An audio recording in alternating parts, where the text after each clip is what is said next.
जय मालोकार मृत्यु मामले में पोस्टमार्टम रिपोर्ट आने के बाद अब पुलिस ने अपनी प्रतिक्रिया दी है।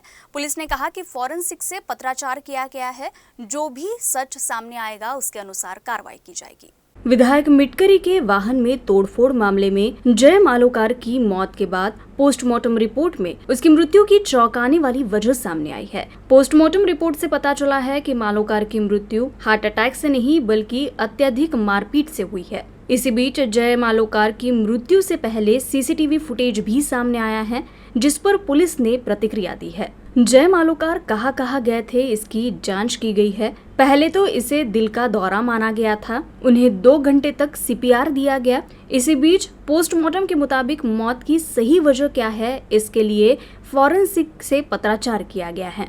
पुलिस ने कहा कि पत्राचार के बाद जो भी सच सामने आएगा उसके अनुसार कार्रवाई की जाएगी। जय मालोकार सिव्हिल लाईन हद्दीतील PWD रेस्ट हाऊस येथील झालेल्या घटनेनंतर कुठे कुठे गेले होते, काय काय त्यांच्यासोबत सोबत कोण होते वगैरे यांचा आपण तपास केलेला आहे।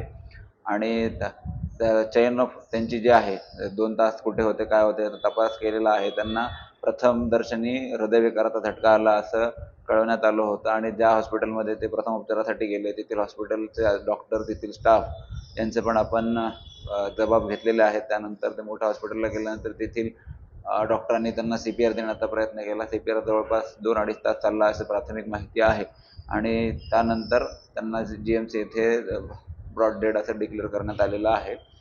तर याच्यावरती सध्या police actual cause of death काय आहे, जे 17 नंबर कॉलम आहे PM रिपोर्टमध्ये त्याच्या इंजुरीज आणि खरं मरणाचं कारण काय जय मालोकार याच्या संबंधी फॉरेन्सिक टीम आहे, यांच्याशी पत्रव्यवहार करत आहे आणि पत्रव्यवहारांती जे काही निष्पन्न होईल त्याबाबत पोलीस पुढील कारवाई करतील। दिनांक 31/7/2024 रोजी मृतक जय श्रीकृष्ण मालोकार यांचं शवविच्छेदन शासकीय वैद्यकीय महाविद्यालय अकोला येथे झालं आहे आणि त्याचा PM रिपोर्ट PM करण्यात आलं। PM अंती त्यांचं जे मृत्यूचं कारण आहे ते आता तुम्ही जे रिपोर्ट दाखवला मला ते शॉक आणि हेमरेज जे आहे, shock due to multiple injuries, तर ते एकदम म्हणजे आमच्या PM अंती देण्यात आलेला आहे आणि हा तो PM रिपोर्ट आहे आपण जे दाखवत आहे ते।